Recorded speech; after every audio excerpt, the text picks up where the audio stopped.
31st night day, এটা কোথায় থেকে এসেছে? পারস্যের অগ্নিপূজকরা তারা একটা দিবস পালন করত, নাইরুজ।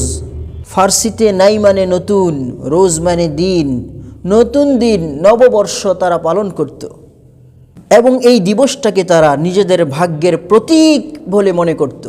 এই সেখান থেকেই এসেছে নববর্ষ উদযাপনের নামে বেহায়াপনা। এমনকি ইংরেজি নববর্ষের প্রথম মাস এই জানুয়ারি নাম কোথায় থেকে এসেছে? গুগলে সার্চ করলে পাবেন জানুস নামক এক দেবতা ছিল।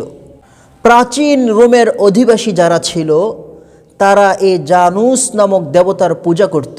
দ্বিমুখী দেবতা। এই দেবতার দুটা মুখ রয়েছে, একটা পিছনের দিকে আর একটা সামনের দিকে। এক হাতে তার চাবি রয়েছে, আরেক হাতে তার লাঠি রয়েছে। এই চাবিটাকে তারা মনে করত জান্নাতের চাবি, নাউজুবিল্লাহ। এবং তারা এই দেবতার দুই মুখকে, একটা মুখকে অতীতের দেবতা মনে করা হতো, আরেকটা মুখকে ভবিষ্যতের দেবতা মনে করা হতো। তারা রাত 12টার আগে ওই দেবতার এক পার্শ্বে এসে তারা কান্নাকাটি করত যে আমাদের অতীতে যা কিছু হয়েছে সব কিছু ক্ষমা করে দাও। এবং 12টা 1 মিনিট হওয়ার সাথে সাথে তারা ওই দেবতার অপর মুখের সামনে গিয়ে তারা পূজা করত এবং বলতো যে আমাদের ভবিষ্যতের সফলতা তুমি দান করো। তো এই দেবতাকে তারা অতীত এবং ভবিষ্যতের মালিক দেবতা মনে করত এবং এর পূজা করলে তাদের অতীতের গুনাহ ক্ষমা হয়ে ভবিষ্যতে সফলতার আশা করত।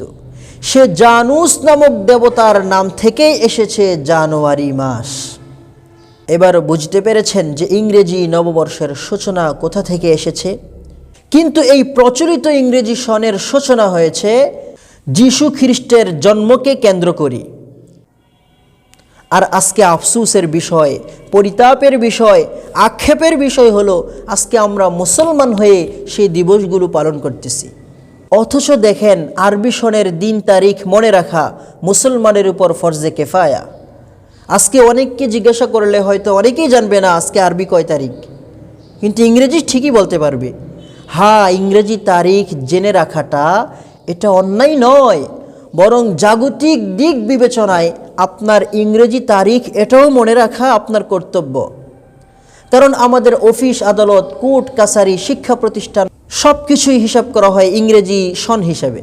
কাজেই জাগতিক দিক বিবেচনায় ইংরেজি সনের হিসাব আপনি রাখবেন, কিন্তু আপনি এই দিবস উদযাপন করতে পারবেন না যদি করেন মান তাশাব্বাহা বিকওমিন ফাহুয়া মিনহুম।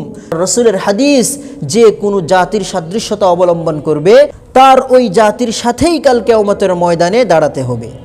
আল্লাহ পাক রব্বুল আলামিন আমাদেরকে বোঝা এবং আমল করার তৌফিক দান করুন।